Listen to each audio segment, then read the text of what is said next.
kinds of stripes. And third, are my sisters by another mother.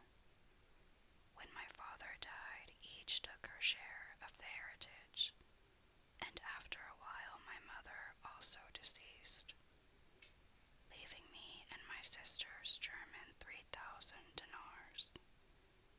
So each daughter received her portion of 1,000 dinars, and I the same, albeit the youngest. In due course of time my sisters married with the usual festivities, and lived with their husbands, who bought merchandise with their wives' monies and set out on their travels together. Thus they threw me off. My brothers-in-law were absent with their wives 5 years, during which period they spent all the money they had, and becoming bankrupt, deserted my sisters in foreign parts amid stranger folk.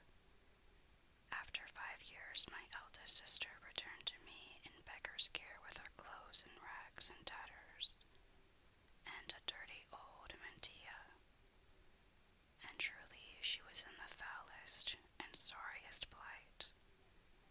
At first sight, I did not know my own sister, but presently I recognized her and said, "What state is this?"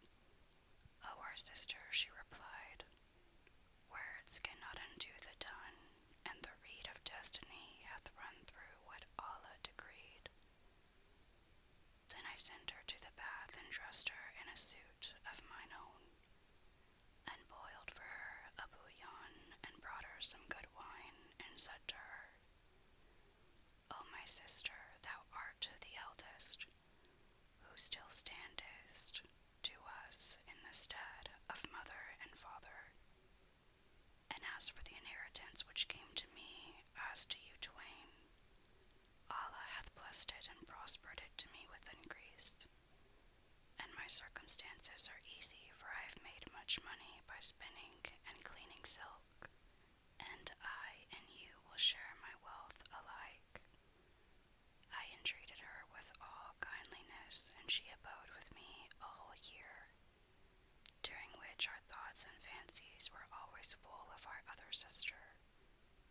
Shortly after, she too came home in yet fouler and sorrier plight than that of my eldest sister, and I dealt by her still more honorably than I had done by the first, and each of them had a share of my substance. After a time they said to me, "O our sister, we desire to marry again, for indeed we have not patience to drag on our days without husbands, and to lead the lives of widows bewitched." And I replied, "O eyes of mine, ye have hitherto seen scanty weal and wedlock, for nowadays good men and true are become rarities and curiosities. Nor do I deem your projects advisable, as ye have already made trial of matrimony and have failed."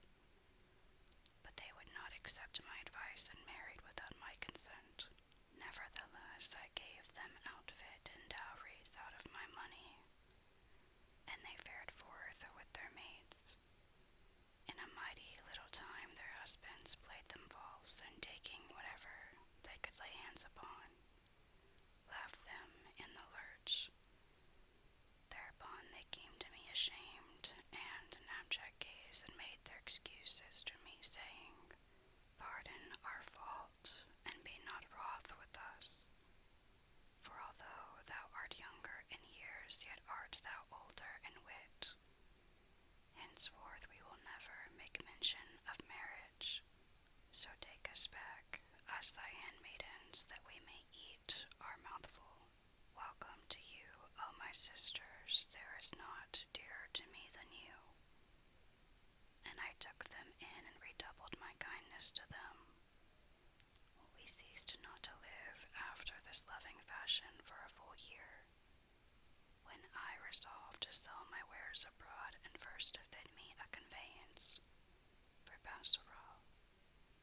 So I equipped a large ship, and loaded her with merchandise and valuable goods miles for traffic, and with provaunt and all needful for a voyage, and said to my sisters, Will ye abide at home whilst I travel, or would ye prefer to accompany me on the voyage?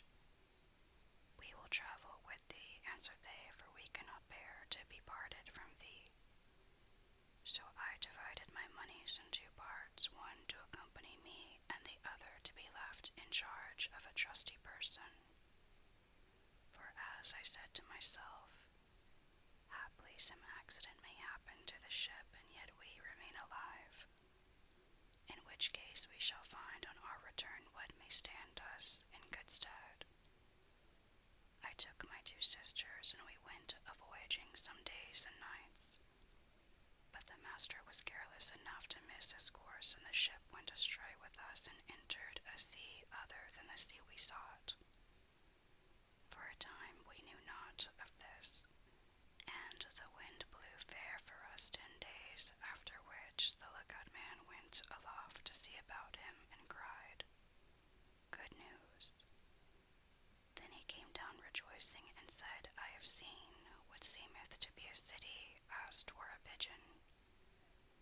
Hereat we rejoiced, and ere an hour of the day had passed, the buildings showed plain in the offing, and we asked the captain, What is the name of yonder city? And he answered, By Allah, I wot not, for I never saw it before, and never sailed these seas in my life. But since our troubles have ended and safety remains for you only to land there with your merchandise, and if you find selling profitable, sell and make your market of what is there. And if not, we will rest here 2 days, and provision ourselves, and fare away. So we entered the port, and the captain went up down, and was absent a while, after which he returned to us, and said, Arise, go up into the city, and marvel at the works of Allah with his creatures, and pray to be preserved from his righteous wrath. So we landed, and going up into the city saw at the gate men hending staves in hand. And when we drew near them, behold, they had been translated by the anger of Allah, and had become stones.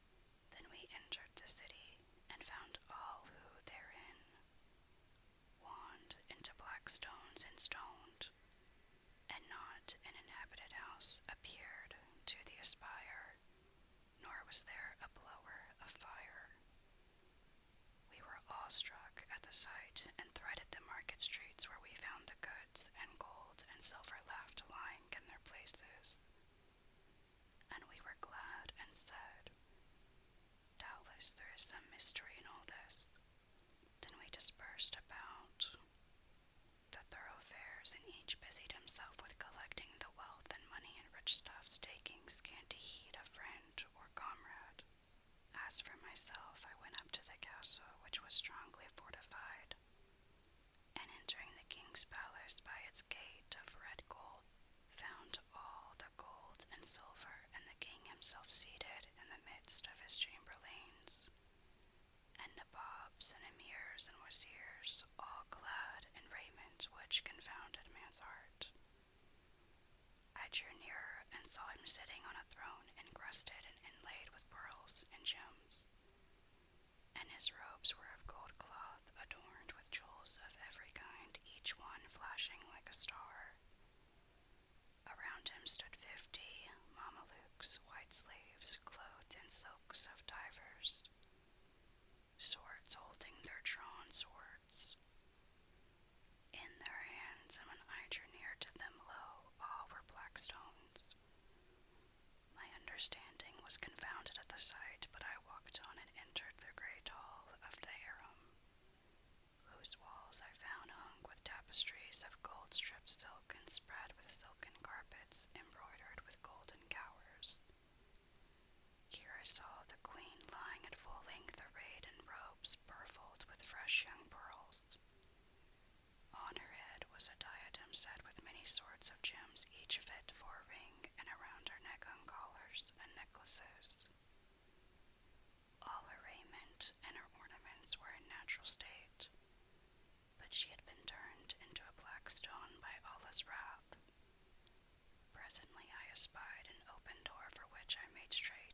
precious stones and set with bosses of emeralds. In the further wall was an alcove whose curtains, bestrung with pearls, were let down, and I saw light issuing therefrom. So I drew near and perceived that the light came from a precious stone as big as an ostrich egg, set at the upper end of the alcove upon a little couch of ivory and gold, and this jewel blazing like the sun cast its rays wide inside. The couch also was spread with all manner of silken stuffs, amazing the gazer with their richness and beauty. I marveled much at all this, especially when seeing in that place candles ready lighted, and I said in my mind, needs must someone have lighted these candles.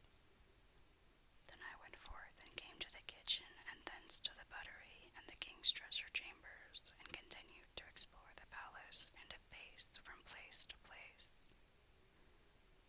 I forgot myself in my awe and marvel at these matters, and I was drowned in thought till the night came on.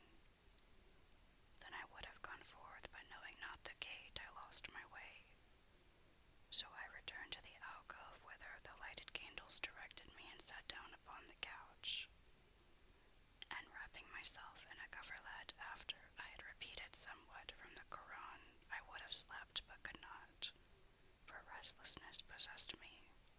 When night was at its noon, I heard a voice chanting the Koran in sweetest accents, but the tone thereof was weak. So I rose, glad to hear the silence broken, and followed the sound until I reached a closet whose door stood ajar. Then peeping through a chink, I considered the place, and lo, it was an oratory, wherein was a prayer niche, with 2 wax candles burning, and lamps hanging from the ceiling. In it too was spread a prayer carpet, whereupon sat a youth fair to see, and before him on its stand was a copy of the Koran from which he was reading. I marveled to see him alone, alive amongst the people of the city, and entering saluted him, whereupon he raised his eyes and returned my salam. Quoth I, now by the truth of what thou readest in Allah's holy book, I conjure thee to answer my question. He looked upon me with a smile and said, O handmaid of Allah, first tell me the cause of thy coming hither, and I in turn will tell what hath befallen both me and the people of this city.